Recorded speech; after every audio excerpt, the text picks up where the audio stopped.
So I've been looking through my comment section and everyone is debating Gen 2 versus Gen 3. LiDAR, the dual 800 top chips, autonomy, but none of that matters if customers can get their vehicle service. And with R2 ramp coming, Rivian is about to face the same stress test that Tesla faced during the Model 3 and Model Y explosion. So in today's video, we're going to be breaking down Rivian's real service footprint, Tesla at a similar production stage, the hiring and mobile strategy, and the math behind what happens if fleet growth outpaces the service center growth. Because service is brand survival. So let's go ahead and get into this.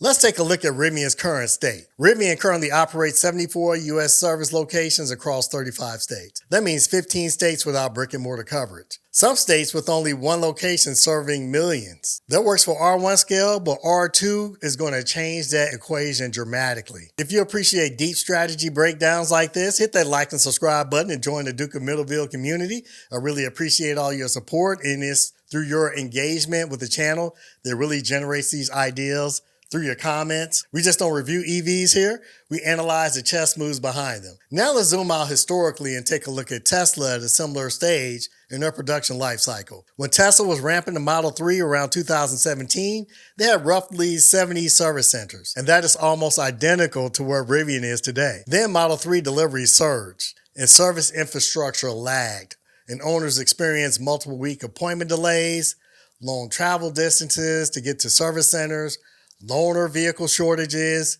and also communication complaints. You can just go to any Reddit site for any of these vehicles, Rivian or Tesla. You can see a lot of complaints as far as service centers and a lot of delays still that are happening. And Tesla eventually expanded to 200 plus service centers in the US. But the lesson is clear. Production can outpace service centers very quickly. Now let me add something important. I currently own a Rivian R1S, which is a Generation 1 quad motor, and also own a Generation 2 Quad Max R1T, and prior to that, I owned a Generation 1 quad motor R1T. And so I have plenty experience with Rivian Service Center, and I've owned a Rivian since February of 2023. So it's been over 3 years now. My service experience has been excellent. The appointments have been on time, the communication was clear and timely, and the work was quality. Every time I took it in, whatever was wrong with it, they fixed it and no issues. And I currently use a Hazelwood Service Center, which is in St. Louis, and it's around 30 miles away from my house. And that proximity likely explains my excellent experience because geography determines service satisfaction. And you can go to any Reddit forum, and usually the people that have a lot of problems or issues with service are the ones that are really far away. My experience doesn't invalidate any of those complaints, but it highlights the structural coverage differences. I documented every service center experience I had on this channel, and I'll link it at the end of this video in one of the playlists. So you want to check out those videos and see what Rivian service is really like. Every time I had it, the service has been awesome, and it's been a combination of me taking it to the shop or either Rivian mobile service coming out to the house. And I'll link that playlist at the end of the video if you want to check those videos out. And so what is Rivian's strategic response to this challenge? Right now, Rivian has roughly 80 plus open service technician roles across the US. And that includes field service technicians, mobile service technicians, and in-service techs. And this is being proactive on Rivian's part. They're scaling workforce ahead of R2 production. And Rivian's mobile service is a force multiplier.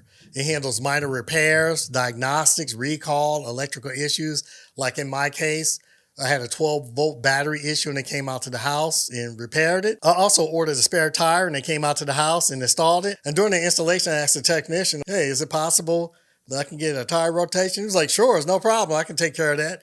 He jacked the car up in my driveway and rotated my tires right there. And the technician who came out both times, name is Austin. I'd like to give him a shout out. He provided some excellent customer service, which is why I'm on my third Rivian, probably going on my fourth and my fifth. However, the mobile service center cannot handle things like collision repair capacity, structural work, lift-based diagnostic, like I had to have my suspension replaced on my Gen 2 Quad Max.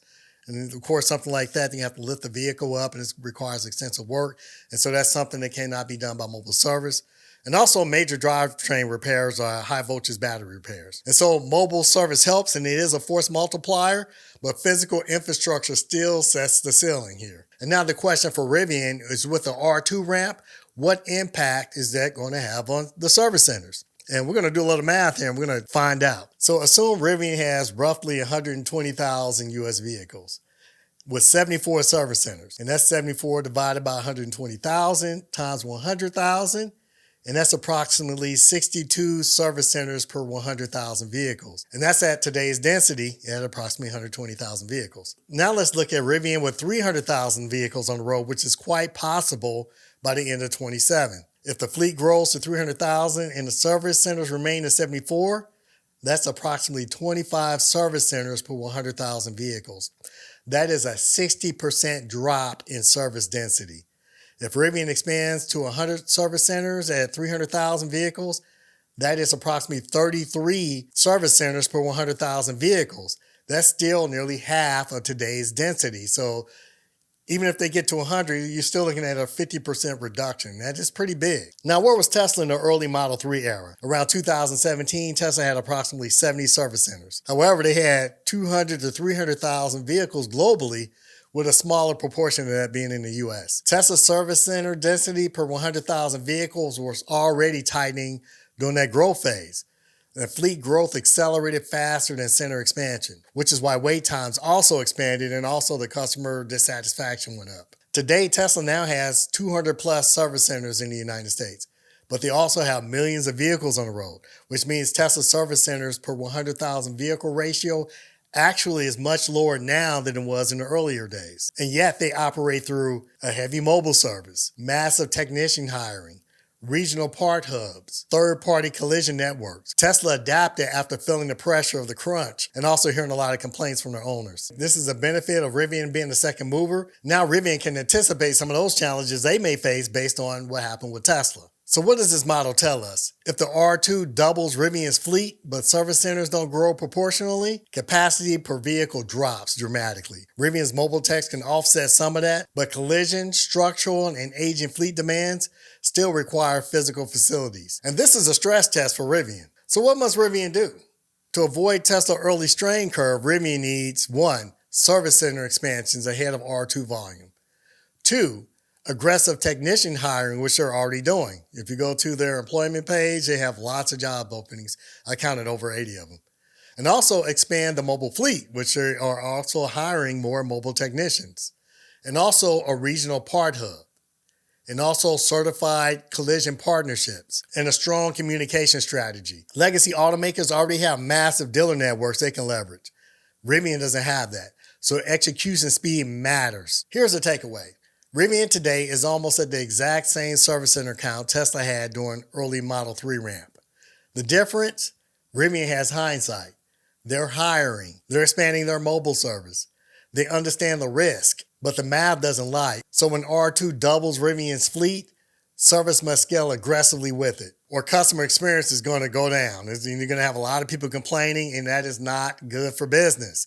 That's not good for repeat customers. So if someone has a poor service experience, it usually only takes once before you lose that customer forever. So there's a lot riding on this, a lot. And so even more so than the autonomy, even more so than the rollout and people receiving our vehicles, it's that service after the sale that's going to matter the most, which is going to be the make or break for Rivian. Let me know in the comment section, how far is your nearest service center? And how long was your last appointment? And how was your experience? The real story here is not off-road capability or autonomy or dual 800 top chips or Rivian versus BMW versus Volvo. That's not the real story. The real story here is infrastructure. But let me know your thoughts in the comment section. And if you haven't already, please like and subscribe. But that's all I have for today. I'd like to thank you for joining me once again. And I can't wait to see you in the next video.